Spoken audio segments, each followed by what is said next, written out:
أفي الله شك فاطر السماوات والأرض، کیا اللہ کے وجود میں بھی کوئی شک ہو سکتا ہے جو آسمانوں اور زمین کا پیدا کرنے والا ہے؟ میرے محترم بھائیوں، آج ہم ایک ایسے دور میں جی رہے ہیں کہ جہاں گناہ پر تو سوال نہیں اٹھ رہے ہیں کہ یہ گناہ کیوں، بلکہ خالق کے وجود پر سوال اٹھائے جا رہے ہیں۔ اور آج کا ایک ملحد انسان کہتا ہے کہ اگر اللہ ہے تو پھر یہ ظلم کیوں ہے، اور وہ لوگوں کے سامنے کہتا ہے کہ اگر اللہ ہے تو یہ بیماریاں کیوں ہیں، اور کہتا ہے کہ اگر اللہ ہے تو اس دنیا میں، اس جہان میں دکھ کیوں ہے۔ حال ہی میں ایک مناظرہ اسی موضوع پر ہوا۔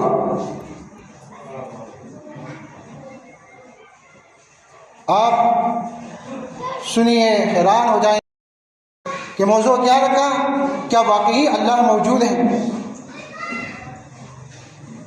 میرے بھائیو، یہ سوال نیا نہیں، یہ وہی سوال ہے جو ابلیس نے، شیطان نے غرور میں کیا۔ یہ وہی سوال ہے جو فرعون نے تکبر میں کیا۔ یہ وہی سوال ہے جو ہر دور کے منکر نے اپنی عقل کو، اپنی سمجھ کو خدا بنا کر کیا۔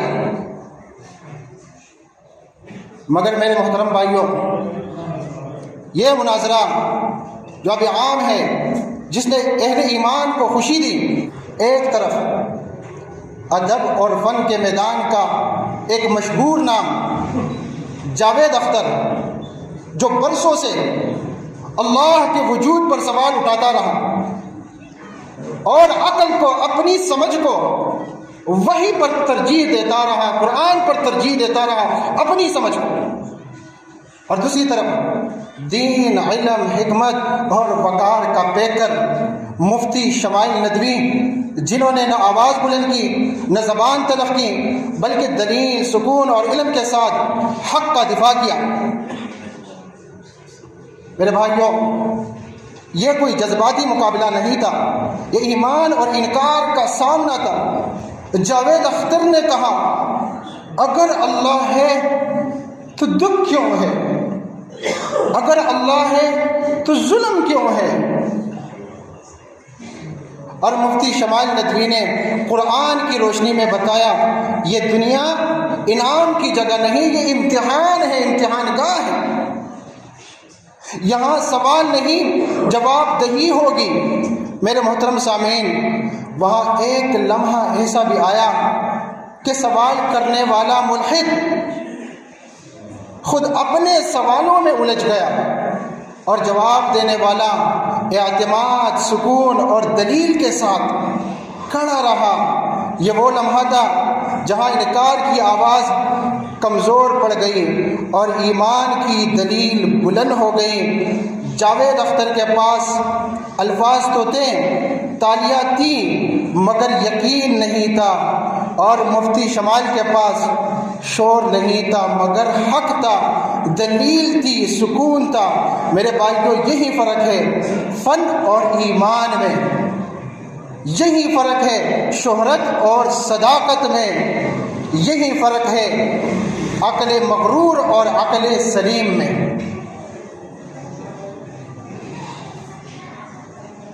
یہ مناظرہ ہمیں بتا گیا کہ حق کو چیخنے کی ضرورت نہیں، حق خود بولتا ہے، اور باطل چاہے کتنا ہی سجا لیا جائے، آخر کار اپنی کمزوری خود ظاہر کر دیتا ہے۔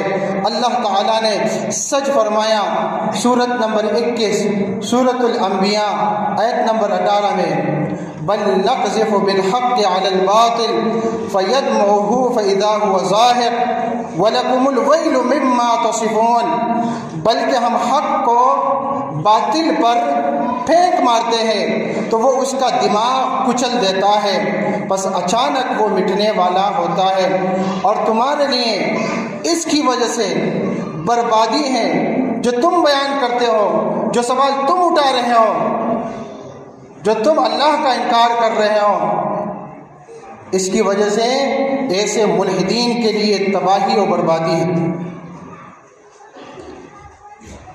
قرآن کے الفاظ سنیے، بل نقذف بالحق، قذف یقذف کا معنی کسی چیز کو سختی کے ساتھ پھینک مارنا، فیدمغہ، دمغ یدمغ، کسی چیز کے دماغ کو کچل دینا، زاہق کا معنی کسی چیز کا مکمل طور پر ختم ہو جانا، یعنی ہم نے اس کائنات کو بے مقصد نہیں بنایا، بلکہ اس میں حق و باطل کا معرکہ جاری ہے، اور اس کا نظام ہم نے اس طرح بنایا ہے کہ باطل نے جب بھی سر اٹھایا، حق نے ضرب کاری لگا کر اسے نیست و نابود کر دیا۔ اسی طرح اب بھی بالآخر باطل فنا ہو جائے گا اور حق قائم و دائم رہے گا۔ وَلَكُمُ الْوَيْلُ مِمَّا تَصِفُونَ، یعنی اگر تم یہ کہو کہ اللہ تعالیٰ نے دنیا کا یہ سلسلہ ایک کھیل بنایا ہے، اور دوبارہ زندہ ہونا، حساب کتاب، جنت دوزخ، یہ سب فرضی قصے کہانیاں ہیں، تو تمہارے اس بیان کا نتیجہ تمہاری بربادی کی صورت میں ظاہر ہوگا، دنیا میں بھی اور آخرت میں بھی۔ میرے محترم بھائیوں، یہ مناظرہ جو اب نیٹ پہ چل رہا ہے، مفتی شمائل ندوی کی فتح نہیں، یہ اسلامی عقیدے کی فتح ہے، اور جاوید اختر کی ناکامی نہیں، بلکہ یہ انکار اور غرور اور ملحدین کی ناکامی ہے۔ میرے بھائیوں، یہ مناظرہ دراصل دو سوچوں کا ٹکراؤ تھا، ایک طرف غرور میں ڈوبی عقل اور دوسری طرف وحی سے جڑی ہوئی عقل۔ جاوید اختر نے سوال پر سوال اٹھائے، مگر جواب میں خود الجھتے چلے گئے، اور مفتی شمائل ندوی ہر سوال کے بعد مزید مضبوط ہوتے چلے گئے۔ وہاں سب نے دیکھ لیا کہ تالیہ دلیل نہیں ہوتی، شہرت حق نہیں بن جاتی، حق خاموش رہ کر بھی غالب آ جاتا ہے، اور باطل چیخ کر بھی ہار جاتا ہے۔ یہ کامیابی کسی ایک عالم کی نہیں، یہ اسلام کے عقیدہ توحید کی کامیابی ہے، اور جاوید اختر کی ناکامی کسی شاعر کی نہیں، یہ انکار، تکبر اور نفس پرستی کی ناکامی ہے۔ جاوید اختر نے خدا کے وجود پر سوال اٹھاتے ہوئے اور مفتی شمائل ندوی نے علم، حکمت اور وقار کے ساتھ اسلامی عقیدے کا دفاع کیا۔ یہ بات واضح ہو گئی کہ سوال کرنا آسان ہے، مگر جواب دینا علم، اخلاص اور یقین مانگتا ہے۔ مفتی شمائل ندوی نے قرآن مجید، عقل سلیم اور فطرت کی روشنی میں یہ بات ثابت کر دی کہ خدا کا انکار علم کی بلندی نہیں بلکہ دل کی محرومی ہے، اور جاوید اختر کی گفتگو سے یہ حقیقت کھل کر سامنے آ گئی کہ جب عقل وحی سے کٹ جائے، جب عقل وحی سے کٹ جائے تو وہ خود اپنے ہی سوالوں میں راستہ بھول جاتی ہے۔ اللہ سبحانہ و تعالیٰ نے سچ فرمایا، سورت نمبر 13 سورت الرعد آیت نمبر 17 میں، فَأَمَّا الزَّبَدُ فَيَذْهَبُ جُفَاءً وَأَمَّا مَا يَنفَعُ النَّاسَ فَيَمْكُثُ فِي الْأَرْضِ كَذَلِكَ يَضْرِبُ اللَّهُ الْأَمْثَالَ۔ پھر جو جاگ ہے سو بیکار چلا جاتا ہے، اور رہی وہ چیز جو لوگوں کو نفع دیتی ہیں سو زمین میں رہ جاتی ہیں۔ اسی طرح اللہ مثالیں بیان کرتا ہے۔ آیت میں زبدن کا لفظ، وہ کوڑا کرکٹ اور جاگ جو پانی کی تیز رفتاری کے باعث اس کی سطح پر ابھر آتا ہے یا ہانڈی کے اوپر ابھر آتا ہے۔ جفا جو ہے نالا، جو خس و خاشاک یا جاگ وغیرہ کناروں پر پھینک دیتے ہیں، اسے جفا کہتے ہیں۔ شوکانی رحمۃ اللہ علیہ نے فرمایا کہ یہ دو مثالیں ہیں جو اللہ تعالیٰ نے حق و باطل کے بیان فرمائی ہیں۔ مطلب یہ کہ ہو سکتا ہے کہ باطل بعض اوقات حق کے اوپر غالب آ جائے، مگر آخر کار اللہ سبحانہ و تعالیٰ اسے مٹا دیتا ہے اور بے قدر و قیمت بنا دیتا ہے۔ حسن انجام حق اور اہل حق ہی کا ہوتا ہے، جیسا کہ جاگ، خس و خاشاک بے شک پانی کو ڈانپ لیتے ہیں، مگر آخر کار پانی انہیں کناروں پر پھینک کر بیکار کر دیتا ہے، اور خالص پانی سے لوگ فائدہ اٹھاتے ہیں۔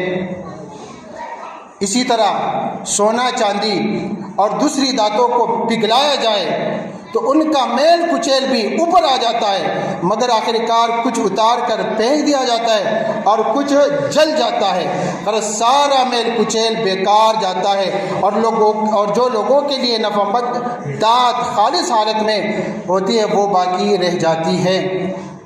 تو جیسے سونا اور چاندی جس سے وہ زیور بناتے ہیں وہ خالص ہو جاتا ہے، یا لوہا، تانبا اور پیتل وغیرہ جس سے برتن، اسلحہ اور دوسرا سامان بنتا ہے وہ رہ جاتا ہے۔ میرے بھائیوں، باطل کی مثال جاگ کی سی ہے، میل کچیل کی سی ہے، جو حق سے کشمکش میں کے موقع پر وقتی طور پر ابھر کر اوپر آ جاتا ہے، مگر آخر کار مٹ جاتا ہے۔ اور اللہ نے فرمایا کذالک یضرب اللہ الامثال، یعنی بات سمجھانے کے لیے اللہ سبحانہ و تعالیٰ اسی طرح مثالیں بیان کرتا ہے۔ جیسے یہاں دو مثالیں بیان فرمائی، ایک صحرائی اور پہاڑی لوگوں کو پیش آنے والی یعنی نالوں کی، اور ایک شہری لوگوں کو پیش آنے والی یعنی دھاتوں کی۔ غرض قرآن و حدیث میں بہت سی مثالیں دے کر سمجھایا گیا۔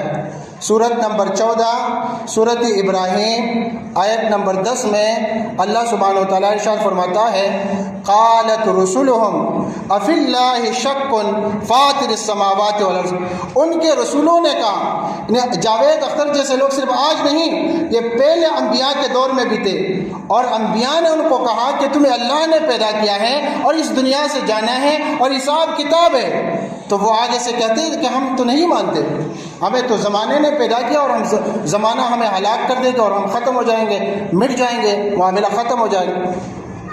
تو قالت رسلهم، رسولوں نے ان سے کہا افی اللہ شک، کیا اللہ کے بارے میں تمہیں شک ہے؟ تو میرے بھائیوں، رسولوں نے یہاں کوئی منطقی فلسفی بیس نہیں چڑھی، بلکہ ان کی فطرت کو جھنجھوڑا کہ ہر شخص سمجھتا ہے کہ چھوٹی سی چھوٹی چیز، حتیٰ کہ سوئی یا کوئی کھلونا بھی بنانے والے کے بغیر نہیں بنتا، ایک چھوٹا سا کھلونا بنانے والے کے بغیر نہیں بنتا، تو یہ پوری کائنات کیسے خود بخود بن گئی؟ رازی نے اس کی ایک مثال دی کہ دو بچوں میں سے، یعنی یہ بات جو ہے ایک معصوم سے بچے کو بھی سمجھ میں آ جاتی ہے، اور اس نے مثال دی کہ جو بات ملحدین کو سمجھ میں نہیں آتی وہ کہتے ہیں بس یہ دنیا خود بخود بن گئی۔ کہا کہ ایک چھوٹے سے بچے کو یہ بات سمجھ میں آ جاتی ہے کہ کوئی بھی چیز یا کوئی بھی معاملہ بغیر کسی کے کرنے کے نہیں ہوتا۔ کہا کہ دو بچوں میں سے ایک بچہ دوسرے کو یعنی پیچھے سے آ کر سر پر یعنی اس کو چپت لگائے، یعنی اس کو تپڑ لگائے اور پھر وہاں سے فوراً ہی چھپ جائے، اور وہ جو جس کو تپڑ لگا وہ پیچھے دیکھے کوئی نہیں ہے، کیونکہ جو تپڑ لگانے والا بچہ تھا وہ چھپ گیا۔ تو یہ جو بچہ ہے یہ کبھی یہ نہیں مانے گا کہ یہ تپڑ خود بخود لگ گئی ہیں، یہ مجھے جو چماٹ لگی ہیں یہ خود بخود آ کر مجھے لگی ہیں، بلکہ وہ یہ کہے گا کہ کسی نے ماری ہے۔ تو کسی بھی کام کے خود بخود ہو جانے کو تو ایک بچے کی فطرت بھی تسلیم نہیں کرتی، تو عاقل بالغ ہو کر تمہیں اس اللہ کے متعلق شک ہے جس نے اتنے عظیم آسمان و زمین بنائے، جن کے مقابلے میں تمہارا بنانا کچھ بھی مشکل نہیں، خالق حقیقی کے بارے میں شک میں پڑ گئے ہو۔ بہت افسوس ہے، بڑی تف کی بات ہے، تم جیسے ملحدین پر بہت بڑی لعنت ہے۔ شکن تنوین ہے یہاں شک پہ، تنکیر کے لیے، یعنی کہ اللہ کے بارے میں کوئی بھی شک ہے، یہ استفہام انکاری ہے، یعنی اس کے متعلق کسی قسم کے شک کی تو گنجائش ہی نہیں ہے، پھر تم کیوں شک کرتے ہو اور سوال اٹھاتے ہو؟ میرے محترم بھائیوں، ذرا کان لگا کر سنو، قرآن آج سے نہیں، ہمیشہ سے بول رہا ہے، اور انسان کے ہر سوال کا جواب اللہ نے پہلے ہی اتار دیا ہے۔ اللہ تعالیٰ فرماتا ہے اَفِی اللَّهِ شَکٌّ فَاطِرِ السَّمَاوَاتِ وَالْأَرْضِ، کیا اللہ کے وجود میں بھی کوئی شک ہو سکتا ہے؟ وہ اللہ جو آسمانوں اور زمین کا پیدا کرنے والا۔ میرے بھائیوں، یہ آیت کسی ایک زمانے کے لیے نہیں، یہ ہر اس شخص کے لیے ہے جو اپنی عقل کو خدا بنا بیٹھے اور خالق کائنات پر سوال اٹھائے۔ آج اگر جاوید اختر جیسے لوگ خدا کے وجود پر اعتراض کرتے ہیں تو یاد رکھو یہ کوئی نئی بات نہیں ہے۔ ان سے پہلے فرعون نے کہا تھا میں تمہارا سب سے بڑا رب ہوں۔ اس جاوید اختر سے پہلے نمرود نے کہا تھا میں مارتا بھی ہوں جلاتا بھی ہوں، اور اللہ کا انکار کیا۔ ابلیس نے کہا تھا میں آدم سے بہتر ہوں۔ نام بدل گئے، لباس بدل گئے، زبان بدل گئی، مگر انکار کی سوچ وہی رہی۔ میرے محترم سامعین، قرآن پوچھتا ہے کیا خالق پر شک ہے؟ اللہ تعالی خالق ہے، چاہے کوئی مانے یا نہ مانے۔ سورج اسی کے حکم سے نکلتا ہے، موت بھی اسی کے حکم سے بھی ہے۔ تو ملحدین آج بھی ہیں اور ملحدین کل بھی ہوں گے، مگر یاد رکھو دلائل کی دنیا میں ہمیشہ ذلیل ہوتے رہیں گے، رسوا ہوں گے۔ میرے عزیزوں، اسلام ہمیں یہ نہیں کہتا کہ آنکھیں بند کر کے ایمان لے آؤ، بلکہ قرآن کہتا ہے افلا تعقلون، افلا تعقلون، اور قرآن کہتا ہے افلا تتفکرون، سوچو، غور کرو، عقل استعمال کرو، مگر یاد رکھو عقل رہنما ہے، حاکم نہیں ہے، اور جب عقل وہی سے کٹ جائے تو انسان کو اندھیرے میں دھکیل دیتی ہے۔ وقار سامعین اکرام، اللہ سبحانہ و تعالیٰ نے سورۃ البقرہ آیت نمبر 28 میں کیا فرمایا؟ کیف تکفرون باللہ وکنتم امواتا فاحیاکم، تم کیسے اللہ کا انکار کر سکتے ہو؟ تم نہیں تھے، اللہ نے تمہیں پیدا کیا ہے۔ آج 2025 کیا ہے؟ 2025۔ سوچے ہم میں سے کوئی بھی 1925 میں تھا ہم میں سے کوئی 1925 میں سے، اور کیا کسی کا کوئی تذکرہ تھا کہ ایسے لوگ آئیں گے؟ اور سوچے 100 سال بعد کیا ہمارا کوئی ذکر ہوگا؟ ہماری قبر کسی کو معلوم ہوگی کہ ہم کون تھے کون نہیں تھے؟ تو اللہ رب العالمین نے فرمایا کیف تکفرون باللہ وکنتم امواتا فاحیاکم، تم نہیں تھے، تمہیں اللہ نے پیدا کیا ہے، ثم یمیتکم، پھر تمہیں اللہ موت بھی دے گا۔ ویسے نہیں چھوڑا کہ پیدا کیا تو اب تم اس دنیا میں ہی جیتے رہو۔ فرمائے ثم یمیتکم ثم یحییکم ثم الیہ ترجعون۔ میرے بھائیو ذرا غور کرو، قرآن پوچھتا ہے تم اللہ کا انکار کیسے کر سکتے ہو جبکہ تم کچھ بھی نہ تھے، نہ نام تھا نہ نشان تھا۔ اللہ نے تمہیں زندگی دی، پھر وہی رب تمہیں موت دے گا، اور پھر وہی رب تمہیں دوبارہ زندہ کرے گا، اور آخری کار اسی کے سامنے تمہیں لوٹ کر جانا ہے۔ اللہ رب العالمین سے دعا ہے کہ اللہ رب العالمین ہمیں سمجھنے کی اور عمل کی توفیق سے نوازے۔